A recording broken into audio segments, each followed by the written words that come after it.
আসসালামু আলাইকুম ওয়া রাহমাতুল্লাহি ওয়া বারাকাতুহু। ইন্নাল হামদালিল্লাহ ওয়াস সালাতু ওয়াস সালামু আলা মান লা নাবিয়্যা বা'দা ওয়া আলা আলিহি ওয়া সাহবিহি ওয়া মান ওয়ালা। সুপ্রিয় দর্শকবৃন্দ, সবাইকে সুস্বাগতম ড্রিমওয়ে হোল্ডিংস লিমিটেড নিবেদিত গ্রিন টিভি আয়োজিত আলোর পথ অনুষ্ঠানে। মাহে রমাদানের পরে আসে সম্মানিত বরকতময় শাওয়াল মাস। এই মাসে আল্লাহ তাআলার প্রতি শুকরিয়া অব্যাহত রাখা ইবাদত। এই মাস কেন গুরুত্বপূর্ণ? আজকের টপিক হচ্ছে শাওয়াল মাসের গুরুত্ব ও তাৎপর্য। এই বিষয় গুরুত্বপূর্ণ আলোচনা উপহার দেওয়ার জন্যে আপনাদেরই পরিচিত মিডিয়া ব্যক্তিত্ব, বাংলাদেশের একজন উদীয়মান আলেমে দ্বীন, লেখক, ইসলামী চিন্তাবিদ, গবেষক, গীতিকার, সুরকার মোহাম্মদ ইমদাদুল্লাহ আল কাফি হাফিজাহুল্লাহ তাআলা, পাশাপাশি মহতারাম পরিচালক ইরশাদুল উম্মাহ আল ইসলামিয়া ঢাকা। আসসালামু আলাইকুম রহমতুল্লাহি ওয়া বারাকাতুহু।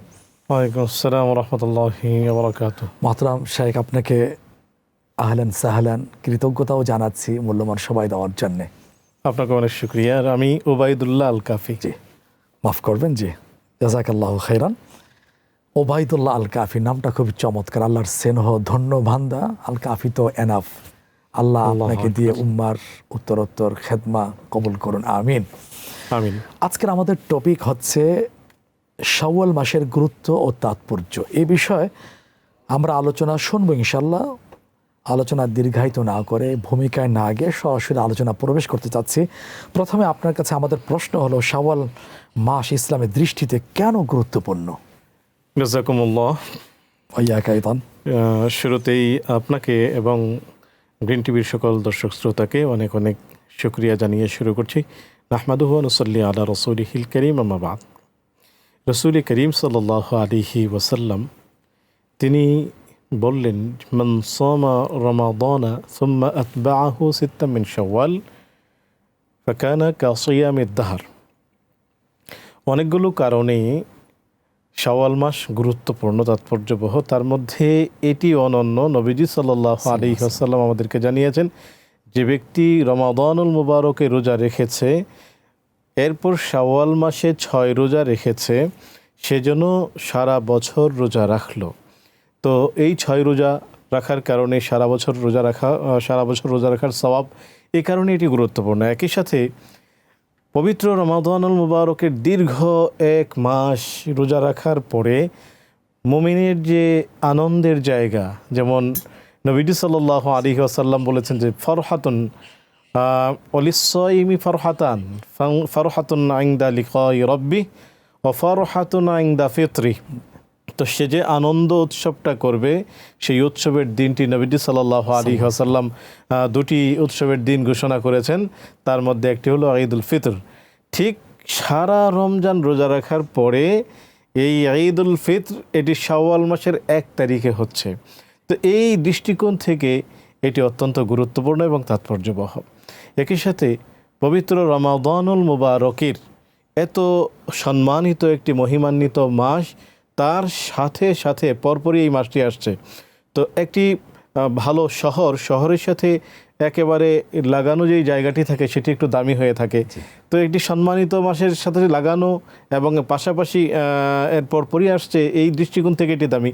অন্য 3 দৃষ্টিকোণ থেকে আল্লাহ রাব্বুল আলামিন মুমিনদের ইসলামের 5টি রুকন ঘোষণা করেছেন। এই 5টি রুকনের মধ্যে আপনি খুব ভালোভাবেই জানেন, হজ হলো অত্যন্ত গুরুত্বপূর্ণ এবং তাৎপর্যবহ একটি রুকন।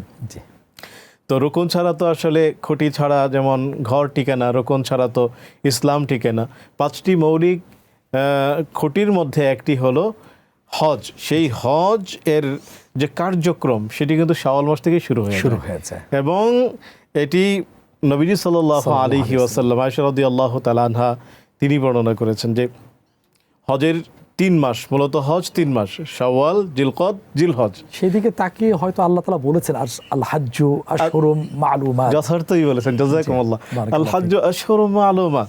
জি। তো ফামান ফারাজা ফিহিন, এই যে আল হাজ্জু আশহুরুম মা'লুমাত, এই আশহুর এর ব্যাখ্যা করেছেন মুফাসসিরিন ইকরাম যে শাওয়াল, জিলকদ, জিলহজ, যেহেতু আরবিতে হলো বহুবচনের সর্বনিম্ন মিকদার হয় 3, জি। তো সেই হিসাবে এই 3 মাস, এই দৃষ্টিকোণ থেকে মূলত শাওয়াল মাস অত্যন্ত গুরুত্বপূর্ণ এবং তাৎপর্যবহ। সুন্দর কথা বলেছেন। এই গুরুত্বটা আপনি কোরআন দিয়ে, হাদিস দিয়ে আমাদের সামনে উপস্থাপন করেছেন, জাযাকাল্লাহ খাইরান। এরপর আরেকটি বিষয় মহতারাম, শাওয়াল মাসের গুরুত্ব তাৎপর্য সম্পর্কিত, সেটা হলো রমাদানের পরে শাওয়াল মাস একজন মুসলিমের জীবনে কি ধরনের পরিবর্তন আনে বলে মনে করেন?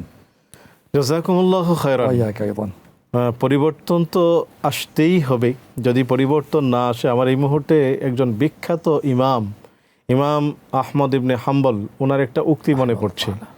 তাকে প্রশ্ন করা হয়েছিল যে সেই সব ব্যক্তিদের ব্যাপারে আপনি কি বলেন, যেই সব ব্যক্তিরা রমজান আসলে ইবাদত বন্দিগিতে লিপ্ত হয়, রমজান চলে যাওয়ার পরে তারা আবার ইবাদত ছেড়ে দেয়।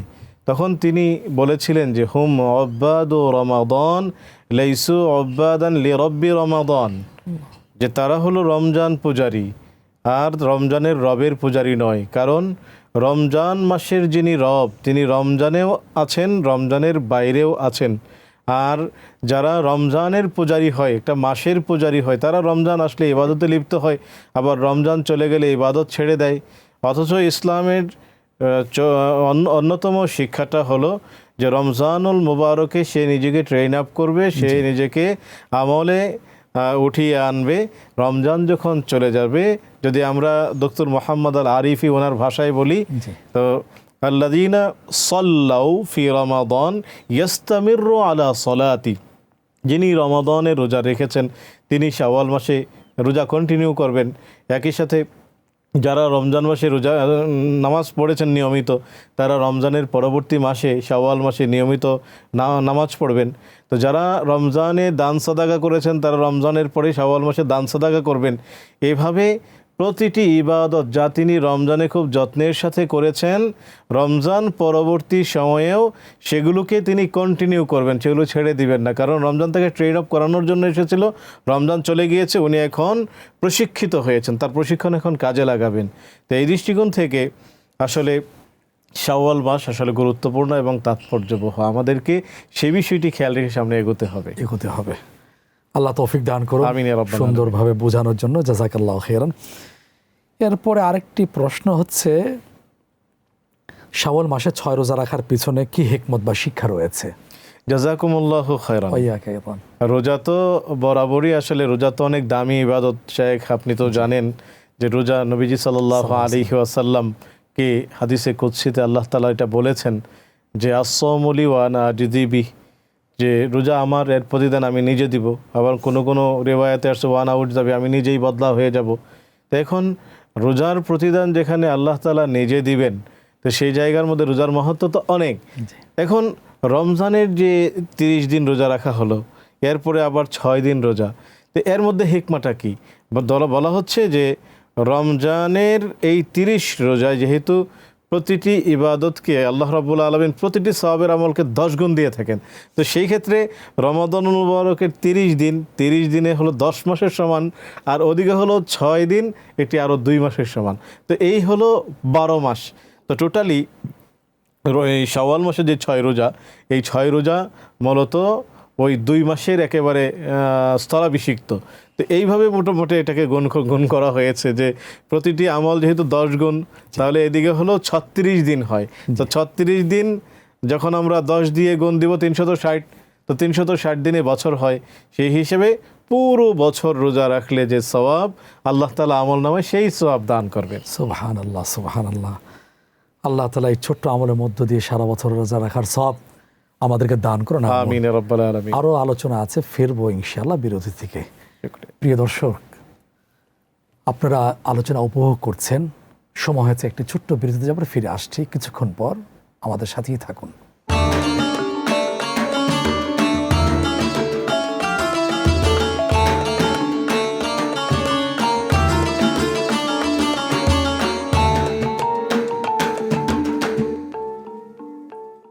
প্রিয় দর্শক, বিরতির পরে আরও একবার স্বাগত জানাচ্ছি আলোর পথ অনুষ্ঠানে। আলোচনা পেশ করছেন মোহতারাম শেখ মোহাম্মদ ওবায়দুল্লাহ আল কাফি হাফিজাহুল্লাহ তাআলা।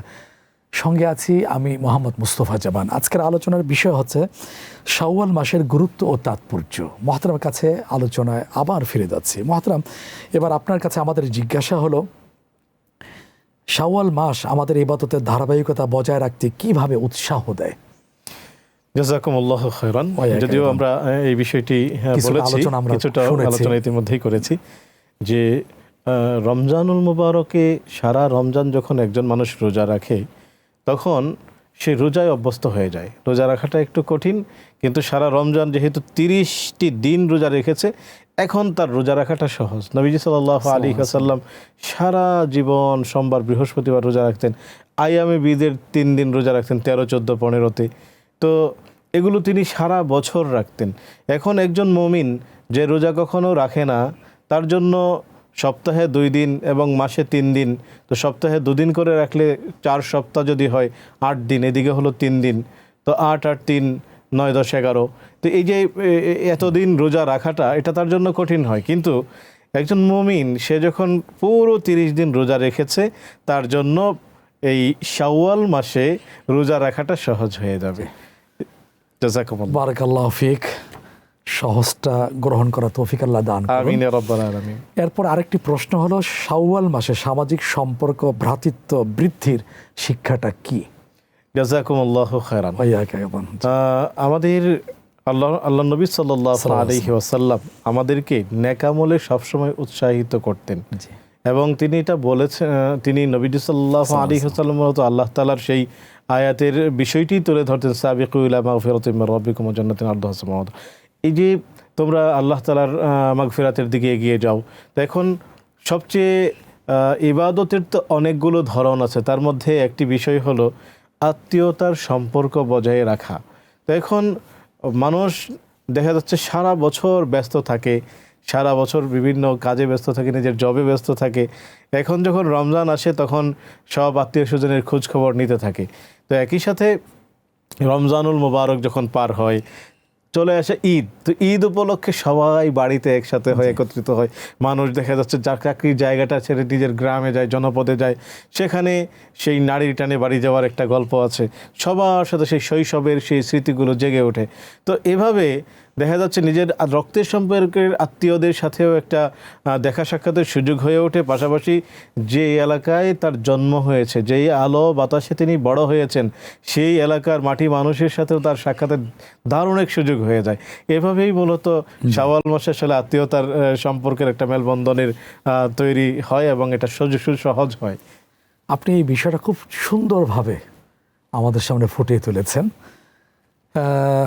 সেই শৈশবের স্মৃতি আপনার আলোচনায় পুনর্বার জাগ্রত হচ্ছে। আল্লাহু আকবার। আল্লাহ তাআলা শৈশবকে ভিত্তি করে ভবিষ্যৎ বিনির্মাণ করা তৌফিক দান করুন। আমিন। ওই সময়টা যেমন ছিল পরিচ্ছন্ন, স্বচ্ছ, পরবর্তী জীবনটা যেন গুণামুক্ত, স্বচ্ছতা হিসেবে আল্লাহ কবুল করুন। আমিন। এরপর আরেকটি বিষয় মহতরাম, সেটা হলো ঈদুল ফিতরের পরে শাওয়াল মাসে কোন কোন আমল বেশি গুরুত্ব পেয়ে থাকে? জাযাকুমুল্লাহু খায়রান। প্রথম হলো নবীজি সাল্লাল্লাহু আলাইহি ওয়াসাল্লাম আমাদেরকে যেটি উৎসাহিত করেছেন 6টি রোজা রাখা।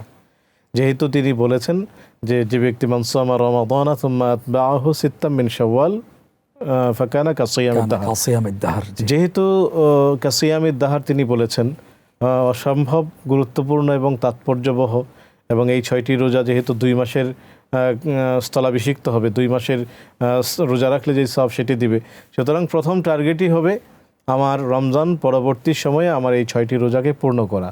তো এই 6টি রোজা পূর্ণ করতে গিয়ে হয়তো কেউ লাগাতার করবে, অথবা এটাকে ভেঙে ভেঙে করবে।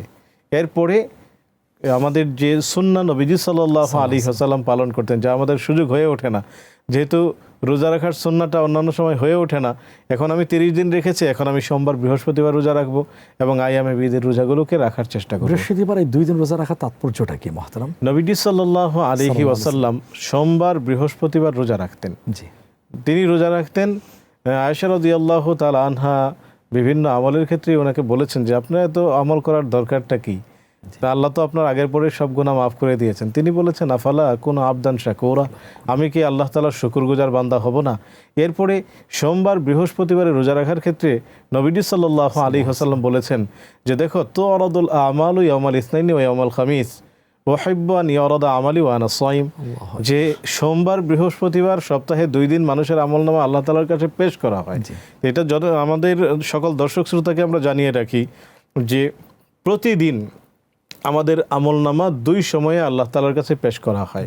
এখানে অনেকেই মানে একটু পেঁচিয়ে ফেলেন যে এক জায়গায় বলেন প্রতিদিন, আরেক জায়গায় বলছেন সপ্তাহে, আবার দেখা যাচ্ছে মাসে বাৎসরিকভাবে আবার ওঠা হয়। তো বিষয়টি আসলে কোনো সাংঘর্ষিক না, মানে আমাদের জীবনের প্রতিটি হারাকাত, প্রতিটি সাকারাত, প্রতিটি নড়াচড়া, আন্দোলন এবং স্থিরতা, হাসি কান্না সব কিছুই মূলত আল্লাহ তাআলার কাছে পৌঁছে যাচ্ছে। এজন্য আমাদের কাজগুলো দেখার জন্য নিয়োজিত ফেরেশতারা সকালবেলা আসেন, সকালবেলা এসে সন্ধ্যা পর্যন্ত তারা ডিউটি করে আল্লাহ রাব্বুল আলামিনের কাছে সন্ধ্যায় চলে যান। তো এই যে সন্ধ্যায় ওনারা চলে যাচ্ছেন, গিয়ে বলেন যে বান্দাকে এই অবস্থায় রেখে এসছে। এই জন্য মাগরিব এবং এশা খুবই গুরুত্বপূর্ণ এবং তাৎপর্যবহ নামাজ। তারা গিয়ে বলবে যে বান্দাকে নামাজরত অবস্থায় রেখে এসেছি। আবার ওই সকালবেলা যেই ফেরেশতারা রাতে চলে গেল, রাতে আবার অন্য ফেরেশতারা এসেছেন, সকালবেলা ওনারা আল্লাহ তাআলার কাছে যান। সারা রাত্র আমরা কি করলাম সেগুলো পেশ করা হয়। এই জন্য দৈনিক 2 বার আমাদের আমলনামা পৌঁছে যায়। সাপ্তাহিক আমলনামাগুলো সোমবার বৃহস্পতিবার আল্লাহ তাআলার সামনে পেশ করা হয়। আসলে মূলত যখন আমাদের সামনে এগুলো থাকবে তখন আমাদের যে কর্মযজ্ঞ এগুলো নিয়ন্ত্রিত হবে। যখন আমার সামনে থাকবে যে আমি সারাদিন যা করছি সব আমার রবকে দেখানো হবে, তাহলে লজ্জায় হলেও মানুষ গুনাহ থেকে বেঁচে থাকার চেষ্টা করবে। আমি সারা সপ্তাহে যেই কাজগুলো বা কর্মসূচি আমি হাতে নিয়েছি এর মধ্যে হারাম কোনো কিছু আছে কিনা, মাসিয়াত আছে কিনা, নাফরমানি কোনো কিছু থাকলে সেগুলো কেটে দেওয়া হবে, কারণ এগুলো আমার রবের সামনে পেশ করা হবে। তো যেহেতু সাপ্তাহিক আমলনামাটা সোমবার এবং বৃহস্পতিবার পেশ করা হয়, নবীজি সাল্লাল্লাহু আলাইহি ওয়াসাল্লাম বলছেন আমি চাই আমার আমলনামাটা এমনভাবে পেশ করা হোক যে আমি রোজা অবস্থায় আছি। সুবহানাল্লাহ। তাহলে প্রতিদিন সকাল সন্ধ্যায় বান্দার রিপোর্ট আল্লাহর সামনে উপস্থাপিত হয় আর হয়ে থাকে সোম এবং বৃহস্পতিবার সাপ্তাহিক। আরেকটা বলেছিলেন বার্ষিক, সেটা কখন? বার্ষিক যেমন কোনো কোনো রেওয়ায়েতে এসছে যে লাইলাতুল বারা, লাইলাতুল নিসফি মিন শাবান পেশ করা হয়। আরেকটা হলো লাইলাতুল কদর, লাইলাতুল কদরের শাবান মাসে জি শাবান, জি সারা বছরের শাবান মাসে, সেটা আল্লাহর সামনে, শাবান মাসে আল্লাহ তাআলার সামনে পেশ করা হয়। এই জন্য শাবান মাস খুব গুরুত্বপূর্ণ এবং তাৎপর্যপূর্ণ। মানে 365 দিন সারা বছরই আমাদেরকে কিন্তু এই বিষয়টা বেষ্টন করে রাখছে। প্রতিদিন, সপ্তাহ, বছর বান্দা যাই করো না কেন সব আমার সামনে উপস্থাপন করা হয়ে থাকে। এই অনুভূতি, ফিলিংসটা মানুষকে ফেরেশতা তুল্য পর্যায়ে নিয়ে যায়। যে শুকরান, সুন্দরভাবে আমাদেরকে এই বিষয়টা বুঝিয়েছেন। এরপরে মহতারাম, যে শাওয়াল মাসের শিক্ষা ব্যক্তি সমাজ গঠনে কি ভূমিকা রাখতে পারে বলে মনে করেন? জাযাকুমুল্লাহু খায়রান। আসলে সংক্ষিপ্ত আকারে পরিবার তৈরি হয় ব্যক্তি দিয়ে, ব্যক্তি দিয়ে পরিবার, পরিবার দিয়ে সমাজ, সমাজ দিয়ে রাষ্ট্র। তো এখন আমরা যদি ভালো রাষ্ট্র চাই তাহলে ব্যক্তি ভালো হতে হবে।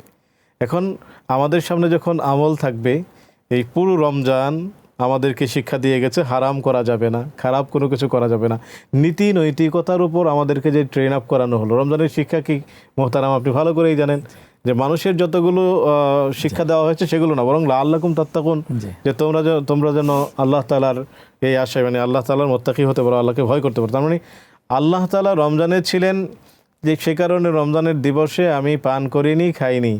সেই আল্লাহ তাআলা কিন্তু আমার বিজনেস হাউসেও আছেন, সেই আল্লাহ তাআলা আমি যেখানে চাকরি করছি, জব করছি, সেখানেও আছেন। তো সুতরাং যে আল্লাহ তাআলার ভয়ে আমি পান করলাম না দিনে, খেলাম না দিনে, সেই আল্লাহ তাআলা আমার বিজনেস হাউসে আছেন, এটা মাথায় যখন থাকবে তখন তো ওখানে আমার দ্বারা কোনো খেয়ানত হবে না। ব্যক্তি ভালো হবে, ব্যক্তি ভালো হবে, ব্যক্তিকে কেন্দ্র করে পরিবার ভালো হবে, পরিবারকে কেন্দ্র করে সমাজ ভালো হবে, সমাজকে কেন্দ্র করে রাষ্ট্র ভালো হবে। অনেক ধন্যবাদ। সময় থাকলে আরো শিক্ষামূলক আলোচনা শুনতে পেতাম, উপকৃত হতাম সমৃদ্ধ ঘড়ি কাটা বলতে শেষ করার জন্য। মহতারাম আপনাকে অনেক অনেক ধন্যবাদ। জাযাকাল্লাহু খাইরান। প্রিয় দর্শক, আজকের আলোচনার বিষয় ছিল শাওয়াল মাসের গুরুত্ব ও তাৎপর্য। এই শাওয়াল মাস আমাদেরকে শেখায় মাহে রমাদানের শিক্ষা যেন সারা বছর আমাদের জীবনে বজায় থাকে। আল্লাহ সুবহানাহু ওয়া তাআলার কাছে আমরা মোনাজাত করি, তিনি যেন আমাদের সবাইকে এই শাওয়াল মাসের ফজিলত নসিব করেন, আমিন। আমিন ইয়া রাব্বাল যারা শুরু থেকে এই পর্যন্ত সম্পৃক্ত ছিলেন সবার প্রতি কৃতজ্ঞতা জানিয়ে এখানেই বিদায় নিচ্ছি। আসসালামু আলাইকুম ওয়া রাহমাতুল্লাহি ওয়া বারাকাতুহু।